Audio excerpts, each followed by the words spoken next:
Some of you may have noticed that if you watched our 1000 subscriber celebration episode, you might have noticed that we've got new tattoos. Actually, it's my first tattoo. Amy's already got a whole bunch of them.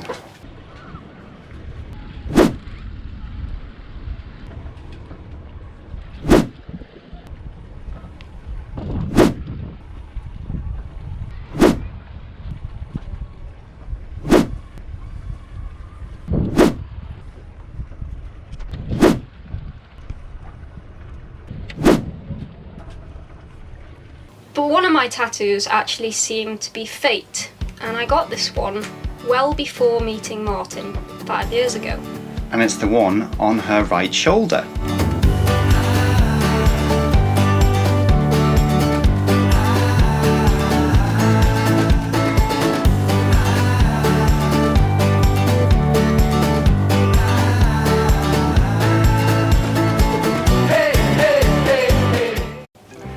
It's got the words float on in the tattoo, and you might be thinking, wow, okay, that's commitment. You got float on written on your arm because you've got a channel on YouTube called Float On. Well, actually, the tattoo came first, the channel came later, but it seemed appropriate to call the channel Float On because she already had the tattoo with it in. Bit of a cheat, really. So when we hit 1000 subscribers, we decided we would both get a tattoo. So we got the logo for the channel, but in a sort of a three-dimensional band around our arms rather than just a plain circle like that one. So permanently inked with our channel now. Let's hope it's successful.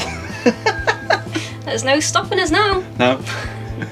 Mine's a little bit different to Amy's because in the 3 gaps, and this is optimism for you, in the first gap I'm going to get the Roman numeral M. Wow, you're narcissistic. No, it stands for 1000, right? So we've got 1000 subscribers, in goes the M.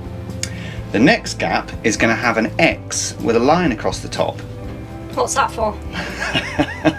Optimistically, 10,000. Ooh, that's going to take a while. Yeah. Well, the third gap is going to have a C in it with a line across the top. What are we talking about now? Now we're talking 100,000. Oh my days. So that gap may never get filled in, but you never know. It's not odd for sailors to have tattoos though, is it? It's quite a common thing. It is, it's very common actually, and it started way back in the 1700s. And what happened was, the British Navy used to have these things called press gangs, where they would go around and round up fishermen and basically make them slaves on warships. And that was called impressment. But obviously the American Navy also needed sailors, and they didn't want to compete with each other. So what happened was, the American Navy came up with a certificate of safety, whereby a sailor could have this certificate, and if they got press ganged, they could show it to the captain and say, hang on a second, you can't keep me as a slave on this ship because I'm already in the American Navy, and the captain would have to let him go, right? But obviously there's no such thing as passport photos back in the 1700s. So if you had a certificate with your name on it, there was no guarantee that that certificate actually belonged to you. So in some cases the captains would just rip up the certificate because it was pointless. Right. So the sailors thought, right, okay, so I need a way of identifying myself from the certificate. And the easiest way to do that was to get a tattoo. And it could be their initials or a picture or something like that, somewhere special on their body, and it would be written into the certificate. And so that then when they presented the certificate to the captain, he could check to see where the tattoo was and that it was actually their certificate. So that's where it all started, really. Well, obviously it's evolved from there, and sailors' tattoos these days fall into 3 categories. We've got superstition, rank, and destinations. okay. Yeah. And one popular thing that sailors have is a swallow. Yeah, but I can't get that yet. No, because to get a swallow, that signifies that you've sailed 5,000 nautical miles. Now, we haven't done that yet. Not yet. No. And if you get a second swallow, that signifies 10,000 nautical miles. It's going to be a while before I can get that. Yeah. The other one that we will be getting pretty shortly is an anchor. An anchor falls into the category of destinations because you can get the anchor when you've crossed the Atlantic. We're crossing the Atlantic, are we, dear? Sooner than you think. A tattoo of a fully rigged ship, usually on the sailor's chest, signifies that they've been around Cape Horn at the bottom of South America, which was treacherous and killed tens of thousands of sailors back in the day. So if you had one of those on your chest, it meant that you were pretty hardcore. A hula girl is a popular one. Hula hula? Hula hula, that would signify that the sailor had been to Hawaii. A dragon on the sailor's arm would mean that they've been to China. And a golden dragon signifies that the sailor has crossed the international date line. Wow. Yeah. And finally, in the destinations category, if you've got a shellback turtle tattooed on your arm or hand, that signifies that you've crossed the equator. Mm-hmm. Yeah. And you've been inaugurated into King Neptune's kingdom. Wow. Yeah. Now, in the category of superstition, there's a few tattoos you can get, and one that I probably should have got before we crossed to the Canary Islands would have been hold and fast across your knuckles. That signifies that it's good luck so that you can hold on tight. Yes. Gotta stop doing that. Another superstition tattoo is a nautical star, and this is a 5-pointed star, and it's supposed to signify the North Star, so that you can always find your way back home. And a shark tattoo, which I didn't know about, is one to protect sailors, so they won't get eaten if they fall overboard. Seems unlikely. And lastly, during World War II, a very popular superstition tattoo was a pig on one foot and a rooster on the other. This was seen as good luck for sailors because, as so many ships went down, the only surviving members of a crew were pigs and roosters because these were kept in wooden crates which would float. Now, there are a lot of other superstition tattoos, but these are some of the most popular ones for sailors. The final category of tattoos for sailors is rank. It's a bit confusing to me because surely if you go up in rank through the Navy, you're going to have all these tattoos, aren't you? Just get a cross, Just cross it out. out. Yeah.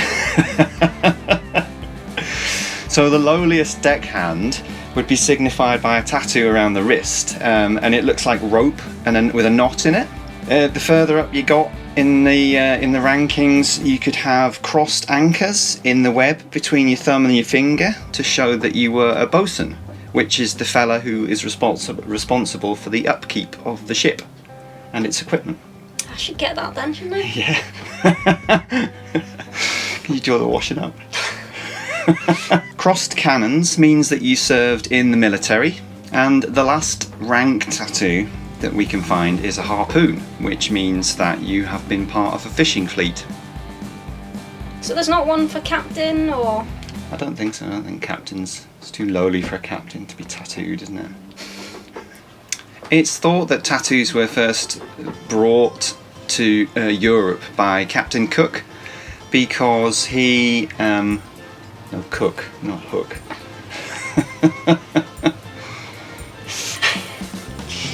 When he visited the South Pacific, obviously there were lots of islands where the inhabitants were tattooed, and the sailors mixed with the local indigenous people, and they taught them how to tattoo themselves. So on the long voyages back from the South Pacific, the sailors came up with all these different tattoos to give themselves. Way back then, they had 2 sticks, and one had 3 little points on the end of it, and they would dip that in the ink, put it on the skin, and just tap it with the other one until it punctured the skin. They still do that in some places, you know? Yeah. Like, there's a woman who still does it in Thailand, I think, and they still do it in Hawaii. Yeah. And that's called traditional tattooing. Nowadays? Well, nowadays we've got these electronic devices which were first invented in 1890, and it was based on a device that Thomas Edison created, which was the electric pen. And all it does is it has originally it would be a motor which would spin around, and that would be translated into an up and down motion on a little bar, and then the needle would be attached to that bar, and then you could just go zzz, and the needle would go like 60 times a second and puncture the skin like that. Kind of like that noise that you went drilled through your brain. Wait. Yeah, that noise. The design was upgraded in the 1920s by a guy called Samuel O'Reilly, I think it was, and he swapped the motor for electromagnets, so you had two magnets with the bar between, so it made the gun more lightweight so that the tattoo artist could actually hold the gun for longer without getting wrist cramps and stuff, and it's basically been the same since then. There's been innovations in the needles. Now they've got different kinds of needles depending on the size of the patch of ink that you want to put under the skin, and that's basically what it does. In the modern devices, there's always more than 3 needles on the end, and the ink is held by surface tension between the needles.